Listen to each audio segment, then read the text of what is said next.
मनुस्मृति में एक श्लोक है,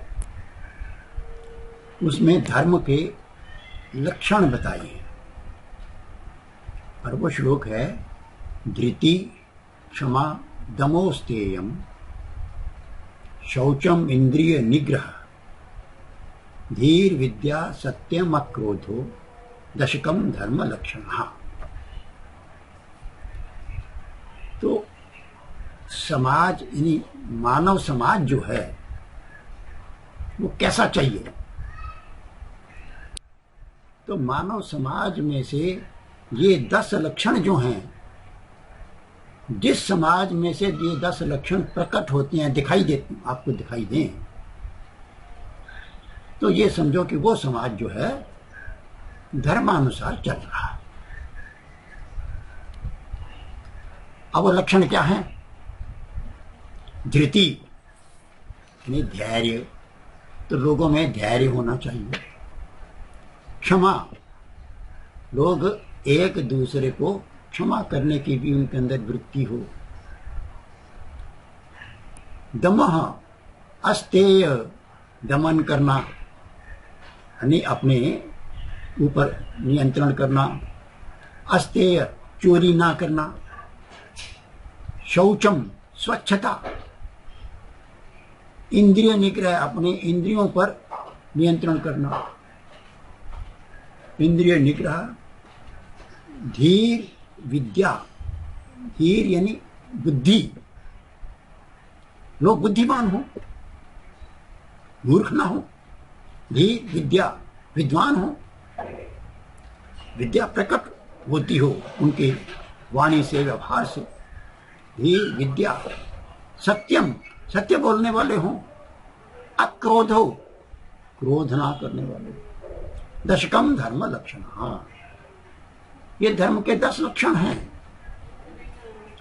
अब ये धर्म के 10 लक्षण जिस मानव समूह में होंगे, जिस समाज में होंगे, वो समाज क्या दुखी होगा? उस समाज में कोई झूठ खसोट होगी क्या? उस समाज में कोई ये विचार होगा क्या? उस समाज में कोई चोरी डकैती हत्या अपराध हिंसा होगी क्या? होगी नहीं। तो ये इसको धर्म कहा है मनु ने। तो ये जब है तो वो समाज धार्मिक है और धर्म के ये 10 लक्षण हैं। तो अब इसमें छुआछूत कहाँ आई? इसमें कहीं ऊंच नीच है क्या? इसमें कोई भेदभाव शब्द है क्या? नहीं, कुछ नहीं है। तो भैया विद्वान हो सारे होने चाहिए, अक्रोधी सभी होना चाहिए, अक्रोधी क्षमाशील सभी होने चाहिए, चाहे वो ब्राह्मण हो, चाहे वैश्य हो, क्षत्रिय हो, शूद्र हो, सब होने चाहिए। सभी सत्यवादी होने चाहिए। तो यह जब होगा किसी भी समाज में, तो वह समाज हम कह सकते हैं कि वो धार्मिक समाज है, धर्म पर आधारित समाज है। आज वो नहीं है। अब वो नहीं है, इसीलिए हम कहते हैं कि आज अधर्म बहुत बढ़ गया है। अधर्म बढ़ गया, हम दूसरे पर आरोप लगा रहे हैं और अधर्म बढ़ गया है। और उसमें और दोषों के साथ साथ एक और दोष आ गया है, आरोप लगाने का दोष। आरोप लगाते जब आरोप, तो एक दूसरे पर आरोप लगाते जाएंगे। तो ये एक दूसरे पर आरोप लगाना ये और भी कला है वाली बात होती है। तो वास्तव में ये जो लोग आरोप लगाते हैं, बिना सोचे, बिना विचारे, बिना पढ़े आरोप लगाना, ये सबसे बड़ी दुष्टता है। कहीं ना कहीं जैसे लोग कहते हैं कि ज्ञान की विकास तो हुआ, लेकिन कहीं ना कहीं दूसरी चीज आ रहा है कि ज्ञान बिल्कुल खत्म हो गया। क्योंकि अगर हम किसी चीज को प्रूव नहीं करते हैं, किसी चीज को जानते हैं, जाने बगैर किसी भी बात को बोलते तो अज्ञानता ही होगा। तो अगर हम मनुस्मृति के जाने बगैर आरोप लगाए जा रहे हैं कि मनुवादी, तो ऐसे आपके विचार में क्या होगा? तो आरोपी, मेरे हिसाब से तो आरोपी होगा, क्योंकि हम जाने बगैर ही आरोप लगा रहे हैं। वो तो ऐसा है ना, कहा गया ना कि आप एक झूठ को 100 बार बोलो तो वो भी सत्य लगने लगता है। तो अब ये जो लोग इस प्रकार से कहते हैं या बोलते हैं, तो उसके पीछे उनका हेतु यही है, फिर बोलते जाओ बार बार, और उसके लिए हमें कोई तर्क देने की जरूरत नहीं है, बोलते जाओ बोलते जाओ, तो ये सत्य बन जाएगा। बार बार उसी को बोलता, तो बार बार उसी झूठ को बोलते जाते हैं। और ये ऐसे इसी में नहीं, कई मामलों में आप देखोगे, झूठ पर बोलते जाएंगे। आप सफाई देते रहो, वो झूठ बोलेंगे, आप बोलते हो फिर। तो उनका ये पेशा बन गया हुआ है। और बहुत से लोग तो ऐसे हैं कि जो इसलिए बोलते हैं, उनको इसके लिए पैसे मिलते हैं।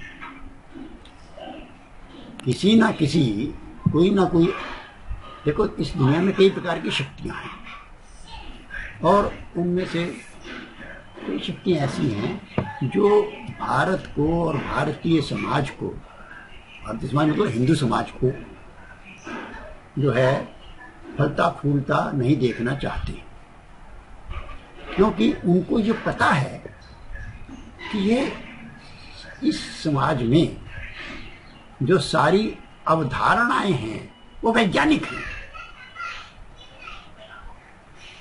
जैसे मैंने धर्म के 10 लक्षण ही बताए। अब ये कोई, इनमें से कोई भी लक्षण है आप कहो जी ये लक्षण तो इराक के लिए ठीक हो सकता है, और ये लक्षण, दूसरा लक्षण जापान के लिए हो सकता है ठीक, ऐसा तो नहीं, तो सबके लिए है।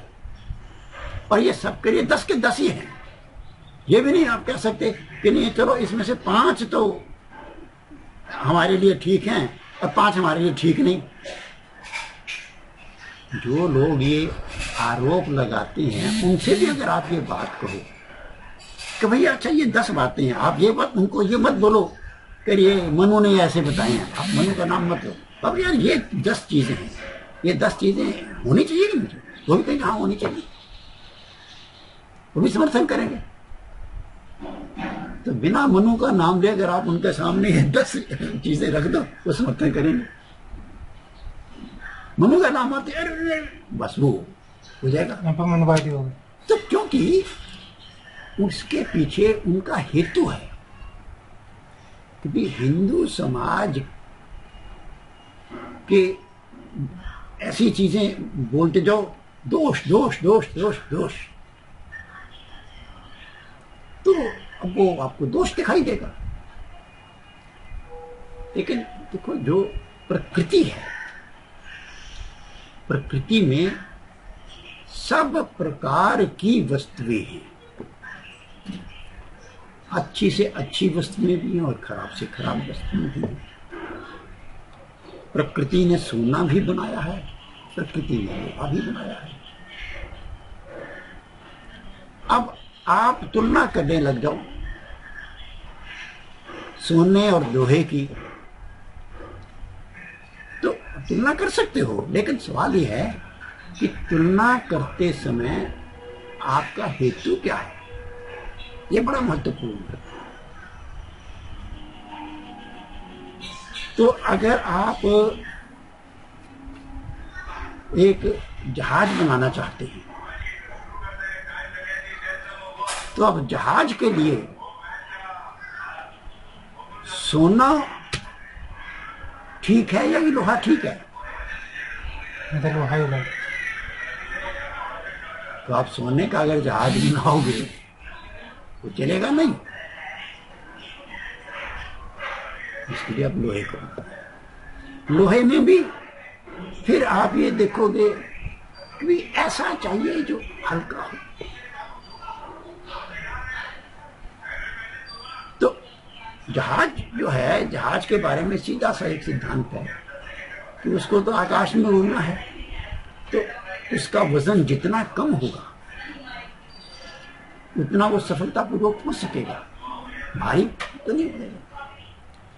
तो लोहा भी फिर ठीक नहीं, और उसके लिए एल्यूमिनियम वगैरह वगैरह। अब जहां जो चीज फिट बैठती है वो करोगे आप। तो ये जो हमारे यहाँ धातुएं हैं, तो धातुओं में भी क्रमशः कौन किस धातु कितना अधिक घनत्व वाली है उसके हिसाब से उसका मूल्य है, कीमत जिसे हम कहते हैं, या कौन सी धातु कितनी उपलब्ध है तो उपलब्धता के हिसाब से भी उसका मूल्य बनता है। सोना कम मात्रा में उपलब्ध है, उसका मूल्य ज्यादा है। लोहा पर्याप्त मात्रा में उपलब्ध है, इसलिए उसका मूल्य कम है। लेकिन ये भी बात भी है साथ में, क्वालिटी की दृष्टि से भी सोना श्रेष्ठ है। सोने को जंग नहीं लगता, लोहे को जंग लग जाता है। तो अब तो इसलिए किस काम के लिए तुलना हमने करनी है उसका महत्व है। तो जब आप कानों के कुंडल बनाना चाहेंगे तो भाई आप लोहे के भी बना सकते हैं, आप सोने के भी बना सकते हैं, लेकिन कानों के कुंडल आप लोहे के नहीं बनाओगे, क्योंकि वो लोहा जो है वो शरीर को नुकसान पहुंचाएगा, सोना नुकसान नहीं पहुंचाएगा। तो अलग अलग चीज के अलग अलग गुण हैं, इसीलिए गुण कर्म विभागशा। तो इनमें भी बाकी भौतिक जो वस्तुएं हैं इनमें भी गुण कर्म विभागशा वाला नियम लागू होता है। तो हम तुलना जो है करने के पीछे हमारा उद्देश्य क्या है, किस बात के लिए हम तुलना कर रहे हैं, इस पर निर्भर करेगा कि हमारी तुलना ठीक है या गलत है।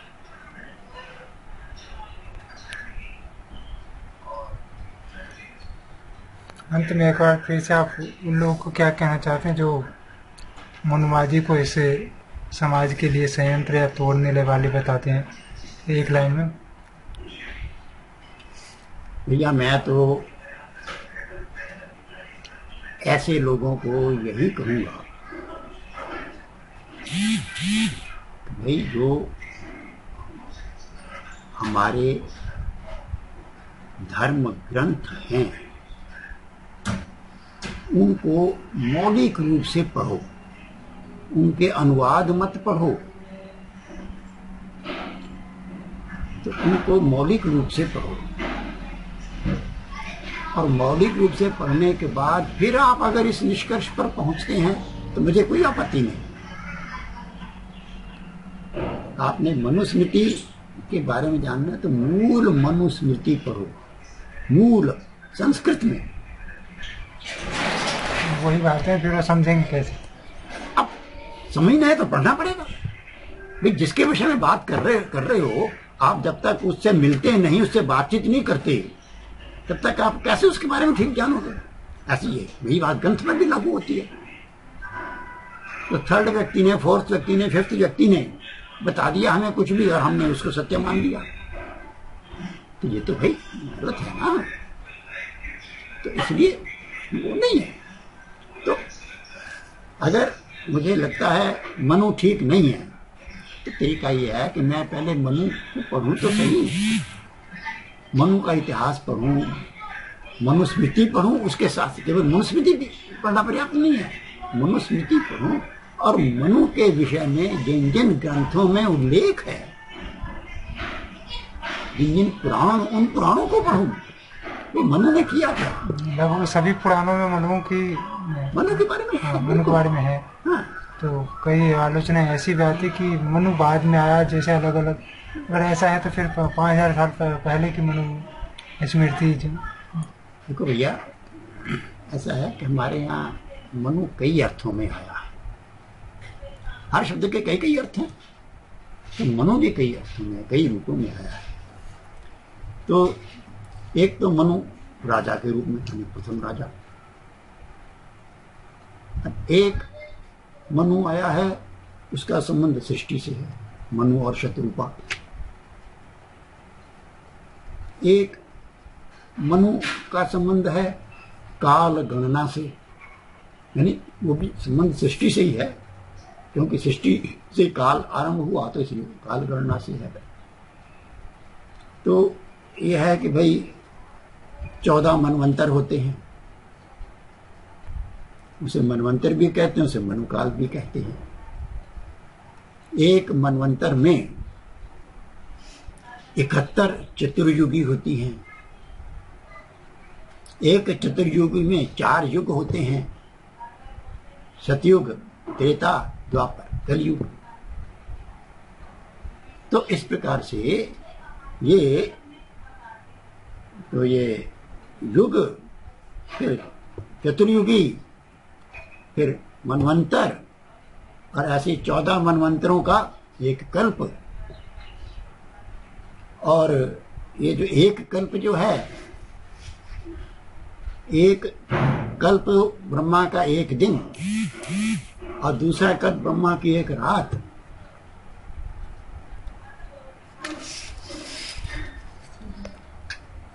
तो ऐसे ये भी अंतर आता जाता है। तो कई रूपों में है, कई अर्थों में है, तो इसलिए केवल उसमें जाने की जरूरत नहीं है। लेकिन ये है कि अगर मनु के विषय में हम बात करते हैं तो उसके लिए हमें मनुस्मृति का अध्ययन करना चाहिए और पुराणों का अध्ययन करना चाहिए। जैसे गीता के बारे में अगर मुझे जानना है, मैं उसको ठीक समझना चाहता हूं, तो श्री कृष्ण के पूरे जीवन का अध्ययन करना होगा। यानी जिस व्यक्ति ने गीता कही, उस व्यक्ति के पूरे जीवन का अध्ययन करना होगा, तब गीता का हम ठीक अर्थ समझ सकेंगे। वरना अब गीता का एक श्लोक है, उस श्लोक का एक अर्थ मैं लगा लूंगा, आप दूसरा अर्थ लगा लेंगे, तीसरा अर्थ लगा लेंगे। तो भैया अर्थ कैसा लगाना? तो वो ठीक होगा जो कृष्ण के जीवन के अनुरूप बैठता है, वो अर्थ ठीक होगा। तो मनुस्मृति में जो श्लोक हैं उनका अर्थ कैसा लगाना? तो वैसा लगाना जो मनु के जीवन के अनुरूप बैठता हो। तो मनु के जीवन को जानने के लिए पुराणों का अध्ययन करना पड़ेगा। तो तब आप उस पर ठीक स्थिति में पहुंचेंगे। और ये जीवन के हर क्षेत्र में लागू होता है। हर व्यक्ति के बारे में, किसी व्यक्ति की मैं अगर आलोचना करता हूं तो मैं उसके जीवन को पहले पढ़ूं तो सही, उसकी 2-4 घटनाएं मैं ले लूं और मैं उसकी आलोचना शुरू कर दूं, ये गलत होगा। मैं उसके सारे जीवन को देखूं, पढ़ूं, और उसके अनुसार फिर अगर वो बात बैठती है ठीक, तो मैं उसकी आलोचना करूं। ये वो करनी चाहिए, अन्यथा नहीं करनी चाहिए।